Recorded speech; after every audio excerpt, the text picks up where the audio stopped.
The board says everything, every medal has a story. And these are the different medals which I have got after completing my 106 marathons. आज के हमारे मेहमान हैं mister Ramanjit Singh Oberoi, जो दिल्ली के रहने वाले हैं, मिलिट्री स्कूल बेलगांव के पास आउट हैं और दिल्ली यूनिवर्सिटी के ग्रेजुएट हैं और बड़े शर्मीले हैं।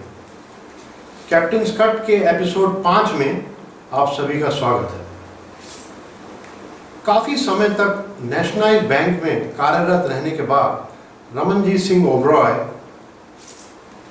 सन 2009 में एनसीआर की एक जानी मानी सिक्योरिटी कंपनी एपीएस सिक्योरिटास के साथ जुड़ गए। एवरेज फिजिकल स्टैंडर्ड वाले 55 वर्षीय रमनजीत सिंह ओबरॉय को सन 2014 में दौड़ने की एक अजीब सनक लग गई और ये दौड़ने की सनक उनको इंडिया में और दुनिया में हर कोने में ले गई, जहां उन्होंने कई तरह की मैराथन में भाग लिया।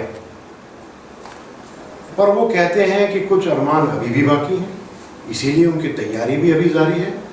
62 वर्षीय मिस्टर रमनजीत सिंह ओबरॉय को ना अपनी उम्र का अंदाज़ा है, ना किसी और की फिक्र है। उन्हें सिर्फ जिद है, और जिद अपने अरमानों को पूरा करने की, क्योंकि मंजिलें भी ज़िद्दी हैं, रास्ते भी ज़िद्दी हैं। देखते हैं कल क्या हो, हौसले भी ज़िद्दी हैं।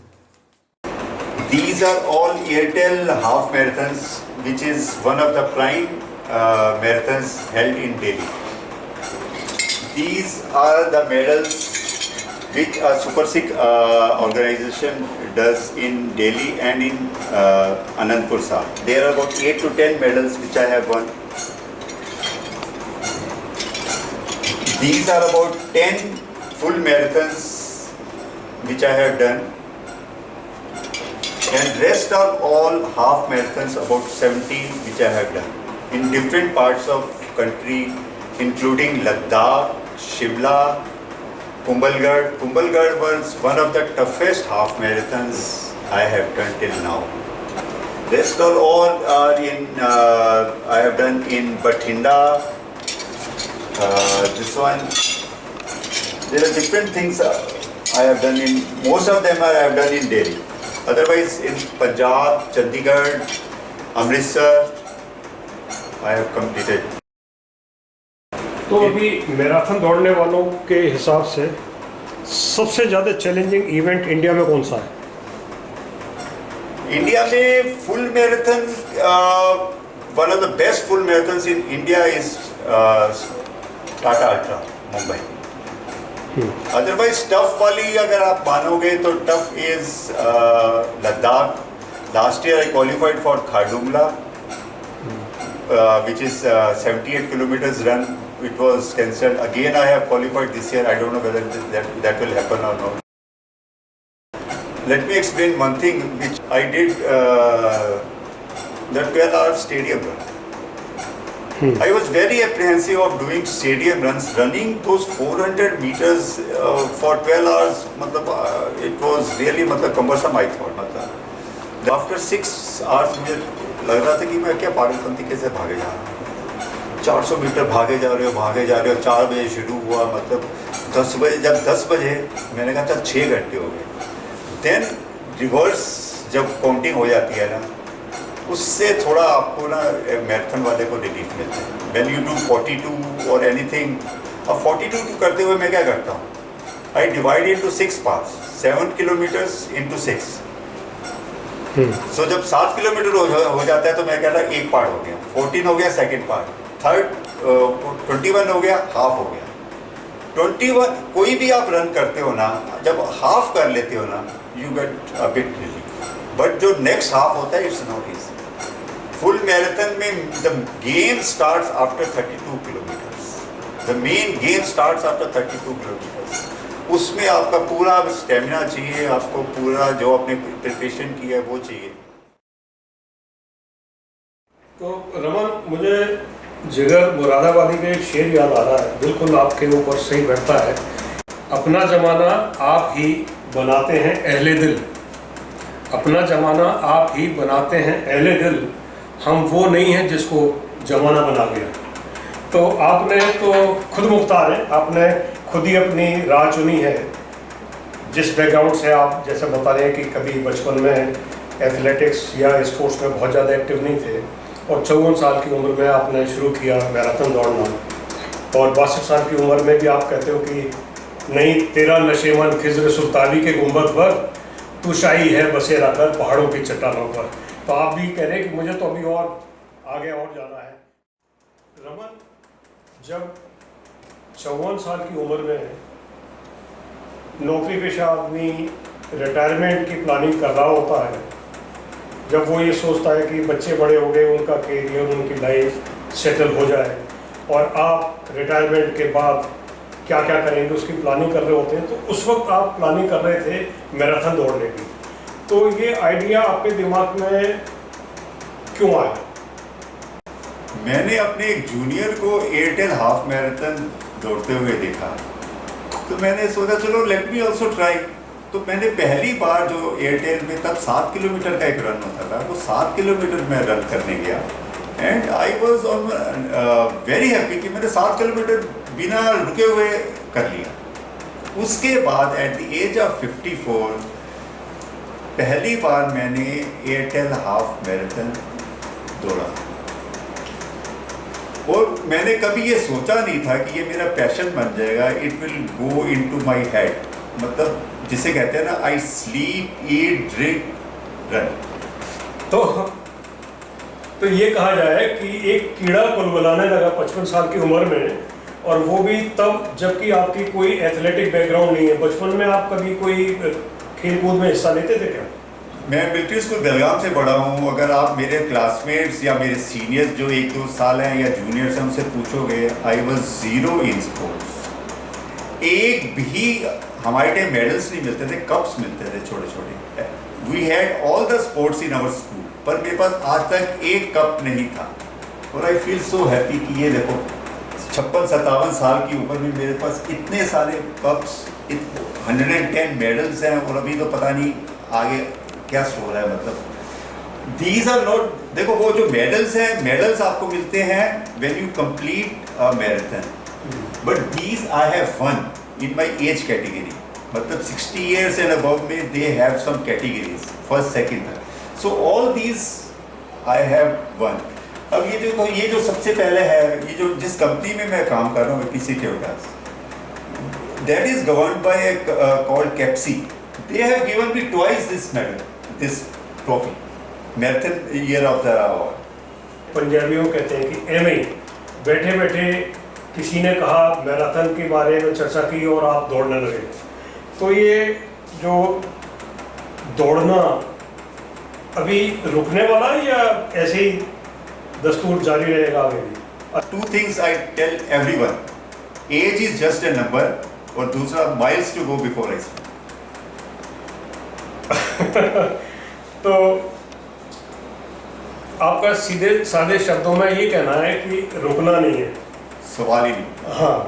तो और आपने ये जिक्र भी कर दिया miles to go before I sleep. तो कुछ आपने ऑब्जेक्टिव रखा होगा कि जब मैं ये कर लूँगा तो थोड़ा सा दम भर के लिए मैं सुस्ताऊँगा। तो कुछ अब मैं आप अपने शॉर्ट टर्म कोई ऑब्जेक्टिव, कोई गोल बनाए हुए हैं क्या अभी, जब आप 62 साल की जवान उम्र में हो? देखो, there are 6 main marathons in the world. 6 main, which are those? 3 I have done: Boston, Berlin and New York. 3 मेरे रहते हैं, शिकागो, लंदन और टोक्यो। मैंने ये सोचा था कि मैं इस साल तक ये तीनों कंप्लीट कर लूँगा, but because of this Covid last year I had qualified for Chicago, वो नहीं हो पाया। इस साल तो अभी होगा ही नहीं। तो पहले फर्स्ट टारगेट्स तो मेरा वो है कि जो 6 मेन करने हैं। इंडिया में hardly there will be any people who have done those 6। अभी आपने 100 मैराथन तो कर लिए, और उनमें जब आप जिक्र करते हैं बोस्टन मैराथन का, तो दुनिया में शायद ही कोई ऐसा हो जिसको दौड़ भाग का थोड़ा भी शौक हो और उसको बोस्टन मैराथन का पता ना हो। तो बोस्टन मैराथन की आपकी जो यादगार लम्हे हैं उसके बारे में कुछ बताएंगे? Boston is Mecca of running. It was started in 1895. सुबह 10 साढ़े 10 बजे को शुरू होता है.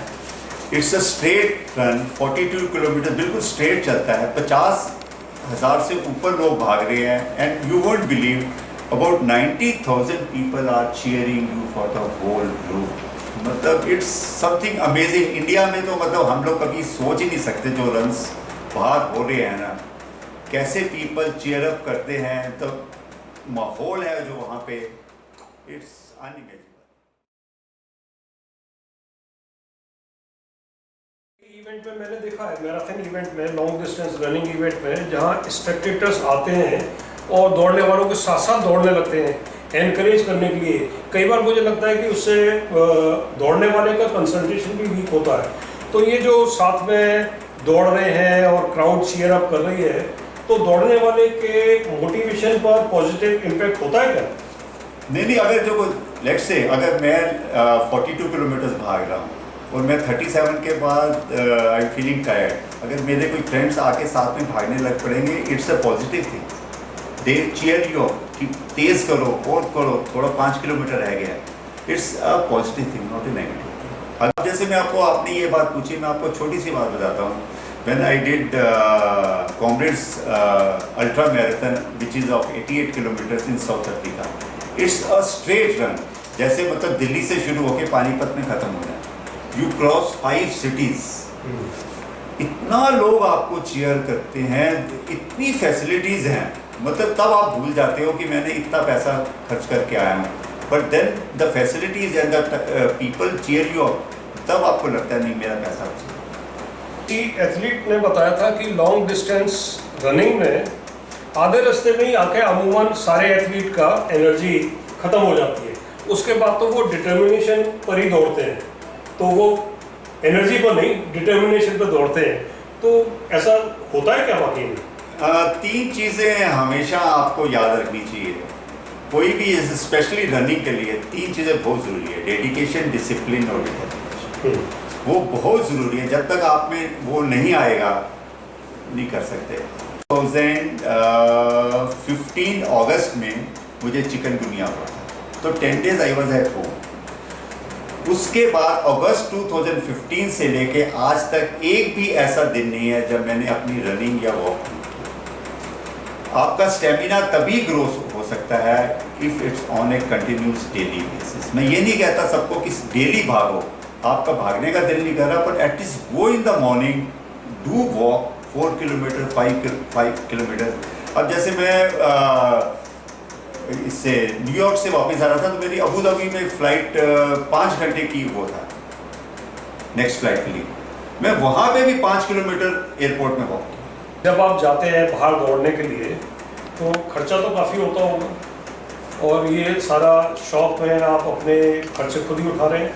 कोई स्पॉन्सरशिप मिलती है कि इस इवेंट के लिए? देखो, जो मेरी कंपनी जिसमें मैं काम कर रहा हूँ, AP security, Anil Puri, he has help me in between. अच्छा. पर सबसे बड़ी बात है, उन्होंने एनकरेजमेंट बहुत दी है. छुट्टी की कभी नहीं.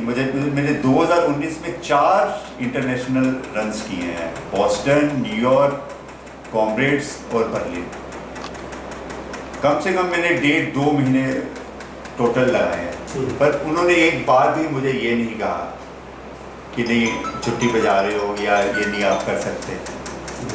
तो that's a great help. Richard Frost का आपने ऐसे ही कोट कर दिया कि wise to go before I sleep. तो अब समय ये चल रहा है कि जहाँ लॉकडाउन, आगे भी फिर से लॉकडाउन हो जाएगा, पार्क अभी खुलने शुरू हुए हैं, लेकिन अपनी खुद हेल्थ के कॉन्शियस लोग पार्क में भी बहुत ज़्यादा एक्टिव नहीं है. तो मैराथनर को तो डेली प्रैक्टिस करनी है, एंड्योरेंस और स्टेमिना बिल्डिंग के लिए आपको रोज़ाना दौड़ना है. तो आप इस वक्त में आप क्या कर रहे हैं? 2 चीज़ें हैं. The place where I stay in, इतना मतलब यहाँ पे कंजस्टेड नहीं है. इफ़ यू सी, मतलब सोसाइटीज़ नहीं है. तो मैं क्या करता हूँ, सुबह सुबह बिल्कुल अर्ली मॉर्निंग जाके अपनी रनिंग करके आ जाता हूँ. बट इस लॉकडाउन ने मुझे एक बहुत बड़ी अच्छी चीज़ सिखा दी है, एक्सरसाइज करना इन अंदर. जो मैं पहले नहीं करता था एक्सरसाइज वगैरह, मतलब जो बहुत ज़रूरी है, स्ट्रेचिंग एक्सरसाइजेज, डंबल्स के साथ एक्सरसाइज करना, which I do for about 45 to 50 minutes in the evening. मतलब मैं दिखाना नहीं चाहता आपको, पर मेरे ये जो आज तक कुछ नहीं थे वो पिछले 1 महीने से मैं कर रहा हूँ, वो बन गई। अगर ये ठीक हो जाता है तो may be next year I complete those 3। पर उसके बाद एक और मैराथन है जो मैं आपको बताना चाहता हूँ, which requires lot of money, I want to do is going to Antarctica. Doing what? Going to Antarctica. Going to Antarctica. और इंडियन गवर्नमेंट ने वहाँ अपना स्टेशन बनाया हुआ है, मैत्री नाम है। हर साल लोग जाते हैं, अभी भी शायद वो स्कीम है। तो गवर्नमेंट की स्कीम के अंतर्गत आपने कभी प्लान किया अंटार्कटिका जाने का? मुझे अंटार्कटिका मैराथन के लिए, मैराथन के लिए जाना। वो तो फिर मैराथन जब होगा तो मैं वो जाऊँ। तो वहाँ होता है मैराथन? बिल्कुल, बहुत अच्छा। मैराथन वहाँ होते हैं, या अगर देखो अगर वहाँ नहीं जा पाया तो फिर मैं आइसलैंड जाऊँ। अच्छा। और आइसलैंड में भी इस तरह के इवेंट होते हैं? बिल्कुल। तो इरादा ये है कि जहाँ पूरी तरह से स्नो क्लाड एरिया है, पूरी तरह से बर्फ से ढका हुआ इलाका है, वहाँ जाके मैराथन दौड़ना है। रमन, आपके मेडल तो हर मेडल एक कहानी कह रहा है और बड़ी इंटरेस्टिंग स्टोरी है हर मेडल की। ये जो इतनी सारी ट्रॉफी है, इनकी भी तो बड़ी अच्छी कहानियाँ होंगी। तो कोई ऐसी आप बेस्ट स्टोरी बताना चाहें, या कोई भी इतनी सारी ट्रॉफी इनके बारे में आप कुछ शॉर्ट में बताना चाहें तो बताइएगा। मैं इस ट्रॉफी के बारे में बताना चाहता हूँ। ये देखो, ये this one, this event I did in Feb 2021। 2000 फरवरी के स्टार्टिंग में मुझे एक मेरे फ्रेंड का फ़ोन आया, बोलते एक साइकिलिंग इवेंट है, आप वो क्यों नहीं कर रहे? मैंने कहा cycling, you know that I am a runner. बोलते सर आप कर लोगे, आप इतने रनिंग करते रहते हो, आप कर लोगे। This event started on 19th of Feb. There were 24 bikers. We were flagged from India Gate at 6 a.m. in the morning. Out of 24, 20 were in their 30 and 40. एक 20 और 30 में था। I was the only senior citizen. सुबह 6 बजे cycling शुरू हुआ, रात को 9:15 बजे हम पहुंचे जयपुर। 15 घंटे की cycling. My this hand was numb when we reach there. रात को सोते हुए 11:30 बज गए। सुबह फिर उठे। Next morning about 7 o'clock we started from Jaipur and evening we reached Agra. रात को सोते हुए वही फिर 11 बज गए। Third day we started from Agra and evening we reached Delhi. 3 days में we completed 750 kilometers। मतलब अगर आप मुझे पूछोगे, I rate this event on very highest speed because मैंने कभी सोचा नहीं था बट कि मैं साइकिलिंग भी कर सकता हूँ। नो, इसने बूस्ट मुझे क्या दिया है, 2 events बहुत जल्दी जो मैं करना चाहता हूँ। One is from Manali to Leh on cycle, और दिसंबर में दिल्ली टू बॉम्बे वहाँ से। सुपर सिख नाम बड़ा पूरी सुपरलेटिव डिग्री के साथ है। ये कौन सा इवेंट है? सुपर सिख इवेंट हर अक्टूबर नवंबर में हाफ मैराथन करती हैं यहाँ पे। We have a group also super Sikh where I am a very active member. उसके बाद ये वो लोग बैसाखी में करते हैं आनंदपुर साहब में। मेडल भी देखा था इसका वॉल में लगा हुआ, इसके बारे में जरा बताइएगा। ये आजकल क्या है कि काफ़ी चैलेंजेस होते हैं, मतलब where you have to do on continuously let's say 100 days 50 days। आपको डेली अपना भाग के वॉच के अकॉर्डिंगली आपको अपना टाइम सबमिट करना पड़ता है। तो ये वो चैलेंज था जिसमें मैंने ये ट्रॉफी, ये जो 4 ट्रॉफीज पड़ी हैं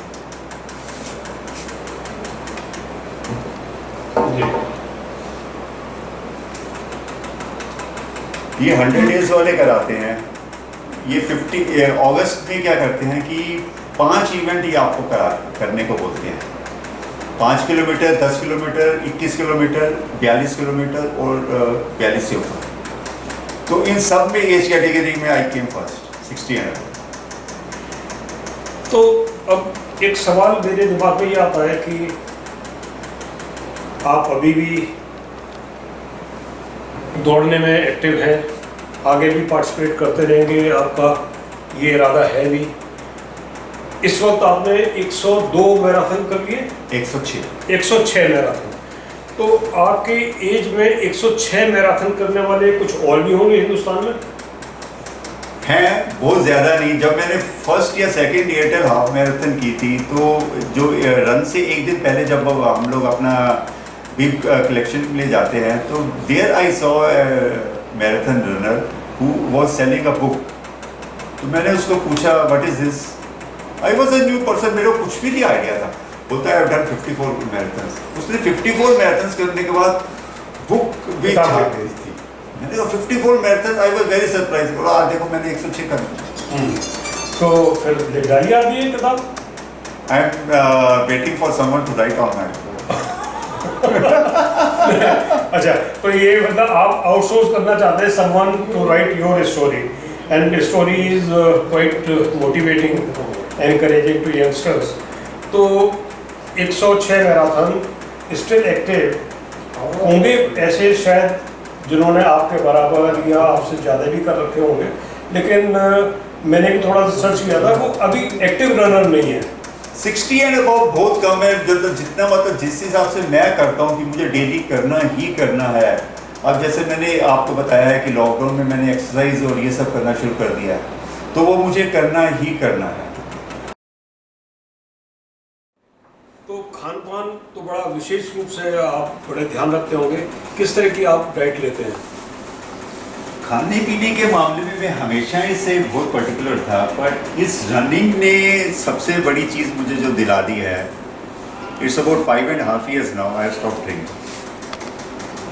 उसके बाद I have started having dinner about by 6 o'clock, by 6:30, by 7। बहुत ज़्यादा मैंने मतलब अपने खाने के मामले में वो कर लिया है। सुबह ब्रेकफास्ट 7:30-8 बजे, 11 o'clock I have some fruits, 1 बजे लंच, 4 बजे कॉफ़ी और 7 बजे या 6:30 बजे डिनर। दूसरी चीज़, I have stop taking any soft drinks, 99% कभी नहीं लेता। ठंडा पानी बिल्कुल नहीं। दूसरी बात मैं ये बताना चाहता हूँ कि जितनी प्रोटीन्स और ये सब हैं, द रनर शुड अवॉइड। ये सब आर्टिफिशियल थिंग्स हैं। आप नेचुरल चीज़ें खाओ, फ्रूट्स खाओ, have dinner specially in time. मुझे पहले ही मैंने कहा था कि पंजाबियों कहते हैं एवं ही। आप बता रहे थे कि एवं ही दौड़ना शुरू कर दिया, फिर आपने साइकिलिंग भी किया, ऐसे ही आप कुछ और भी कांड कराए थे एवरेस्ट की तरफ, उसके बारे में ज़रा चर्चा कीजिए। ट्रैकिंग के अंदर मैं बिल्कुल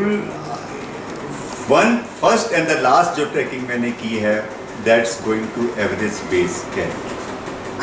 एक कैप्टन ने मुझे फरवरी 2018 में कॉल किया, बोलता सर मुझे आपकी हेल्प चाहिए। मैंने कहा बोलो क्या चाहिए आपको। बोलता मुझे कोई, I am looking for a travel agent in Kathmandu. मैंने कहा क्या हुआ। बोलता है कि ना मैं एवरेस्ट बेस कैंप जाने की सोच रहा हूँ। मैंने कहा चलो let's go, I will also accompany you. Usually it takes 14 to 15 days from Delhi to go to Everest base camp and come. But हम लोगों ने सब कुछ प्लान किया, 10 दिन के अंदर हम प्लान कर लिया।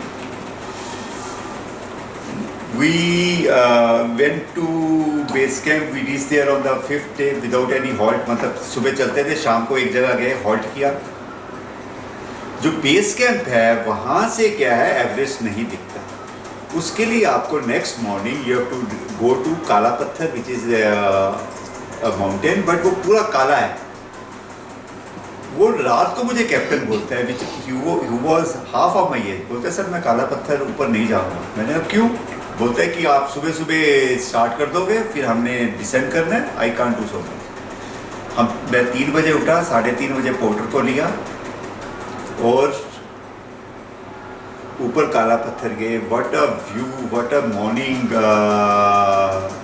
Sunrise it was, and completed saw those Everest. और फिर हम नीचे पहुंचे Lukla. Now Lukla is one of the most dangerous airports in the world. वहाँ पहुँचे तो देखा पूरा वेदर ख़राब है, कोई 3 दिन से फ्लाइट्स नहीं चल रही, बट जैसे हमारी किस्मत थी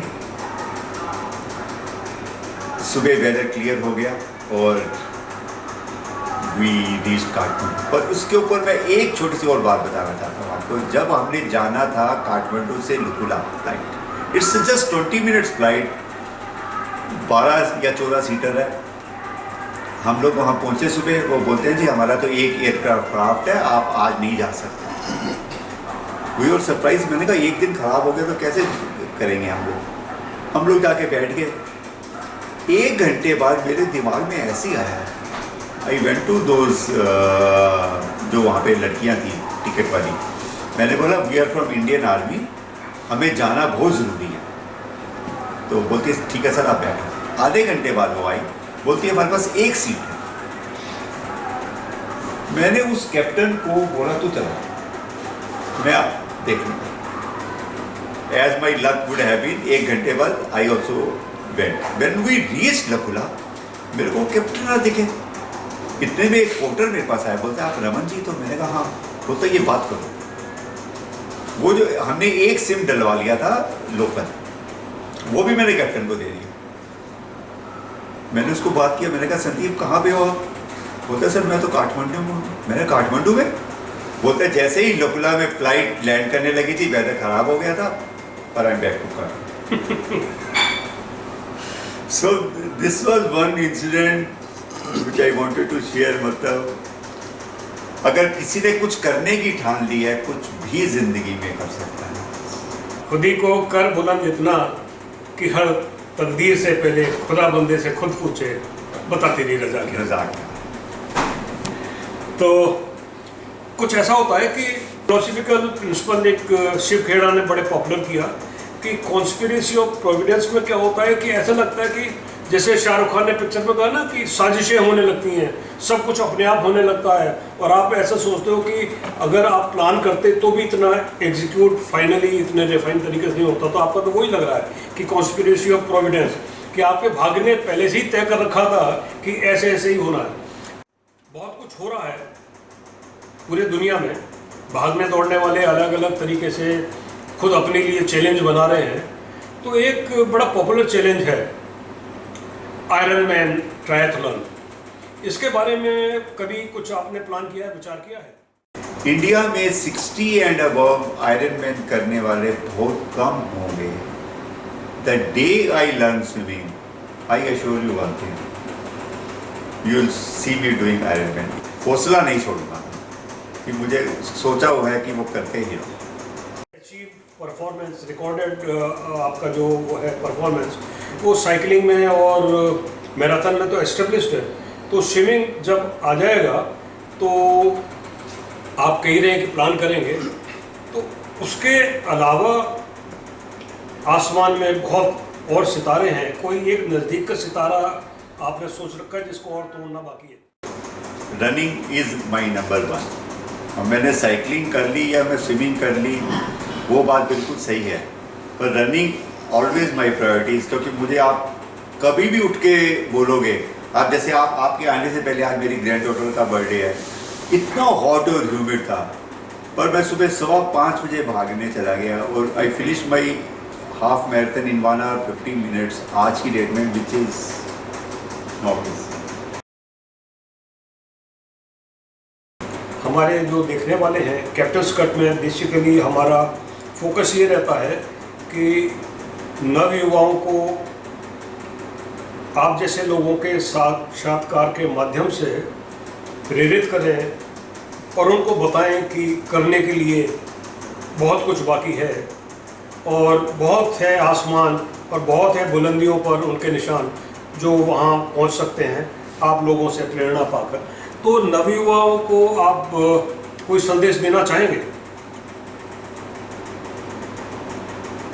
सिर्फ एक ही जो मैंने पहले भी बोला है, 3 D's याद रखनी है, डेडिकेशन, डिसिप्लिन और डिटर्मिनेशन। अगर आपके अंदर ये तीनों आ जाएंगी आप कुछ भी कर सकते हो, पर it has to be on a daily basis dedication मिला के। मैं कई लोगों को देखता हूँ, वो देखते हैं कि अगर मैं इस 60 में इतना फुल मैराथन भाग रहा हूँ तो वो क्यों नहीं भाग सकते, पर वो ये नहीं समझते कि इसके लिए बहुत प्रैक्टिस चाहिए, डेली प्रैक्टिस चाहिए। वो लोग नहीं करते, नए नए शुरू करते हैं, उनको इंजरी हो जाती है।